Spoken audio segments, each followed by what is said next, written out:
फिनटॉक में आप सभी को अभिषेक सरकार का नमस्कार। फिनटॉक क्या होती है? फाइनेंस और बिजनेस की बातें। तो दोस्तों 2020 में इंडिया और चाइना के बीच गलवान वैली में एक झड़प हुआ था, जिसके बाद इंडियंस ने डिसाइड कर लिया था कि वो चाइनीज़ प्रोडक्ट्स को बॉयकॉट करने वाले हैं। इसके बाद चाइनीज़ कई ऐप्स भी बैन हुए। अभी फिर से खबर आई है कि चाइना के 54 ऐप्स बैन कर दिए गए। सिर्फ चाइना नहीं, चाइना और सिंगापुर के मिला के, जिसमें कि मशहूर गेम फ्री फायर भी शामिल था और मशहूर ऐप शॉपी भी शामिल है। तो वैसे चाइना और सिंगापुर के 54 ऐप्स को बैन कर दिया गया है। और इंडियंस में 2020 में चाइना के खिलाफ एक अलग सा गुस्सा था, कोविड की वजह से भी, गलवान वैली में जो इंडिया और चाइनीज़ जो मिलिट्री की झड़प हुई थी उसकी वजह से भी। पर दोस्तों, क्या इसका असर सही में चाइना के बिजनेस में पड़ा है इंडिया में? तो आंकड़े तो इसको नहीं दिखाते, क्योंकि दोस्तों चाइनीज़ कंपनी जैसे कि वीवो, शाओमी, लेनोवो, ये सब कंपनी इंडिया में धड़ल्ले से बिक रही है और सब लोग खरीद भी रहे हैं। यानी कि कहीं ना कहीं नेशनलिज्म पे चाइनीज़ प्रोडक्ट भारी पड़ रहा है। जैसे कि एक रिपोर्ट के अनुसार लेनोवो ने कहा है कि 2020 के बाद ये 2021 में उसकी जो बिक्री है वो बढ़ी है, कम नहीं हुई। लोगों ने ज़्यादा जो लेनोवो के लैपटॉप्स है वो खरीदे हैं।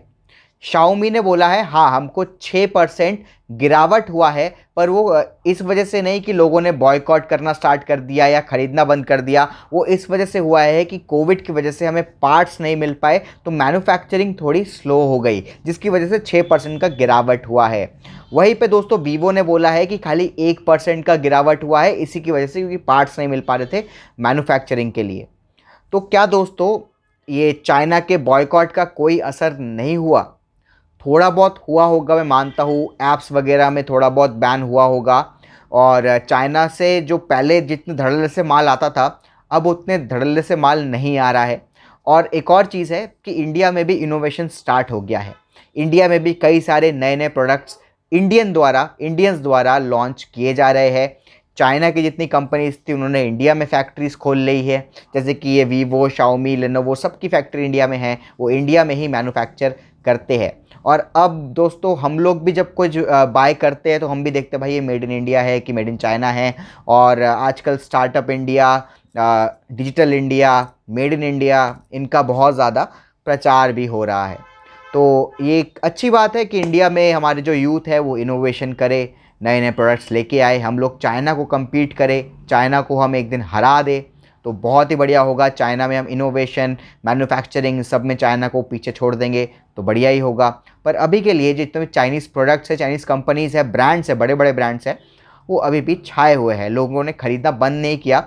और ऑब्वियसली बात है यार, देखो साफ सीधी बात है, अगर सस्ते में बढ़िया माल मिलेगा तो लोग खरीदेंगे। अगर आपको उनकी जो मोनोपोली है, उनकी जो सेल है वो कम करनी है, तो बेटर प्रोडक्ट बनाना पड़ेगा उनसे इंडिया में ही। तो इंडियंस ये ट्राई कर रहे हैं। हमको ये नहीं सोचना कि हम उनको बैन कर दे, बॉयकॉट कर दे, भगा दे। हमें सोचना है कैसे हम उनसे बड़ा बन सकते हैं, कैसे हम उनको इम्प्रूव कर सकते हैं। उनको खींच के छोटा नहीं करना, अपना कद बढ़ाना है, अपने को उनसे ऊंचा बनाना है, तभी हम उनसे ज़्यादा सक्सेसफुल होंगे। उनको खींच के गिराने से कोई फ़ायदा नहीं होगा, हम भी वहीं पे रहेंगे जहाँ पे थे। इससे बढ़िया हम उनको बोले तू और बड़ा हो, मैं तेरे से भी बड़ा होऊंगा, हमारी मैन्युफैक्चरिंग तुमसे भी बड़ी होगी, हमारा इनोवेशन तुमसे भी बड़ा होगा। तो ऐसे ही फाइनेंस और बिजनेस के बारे में वीडियोस देखने के लिए सब्सक्राइब कीजिए हमारे चैनल को। जय हिंद।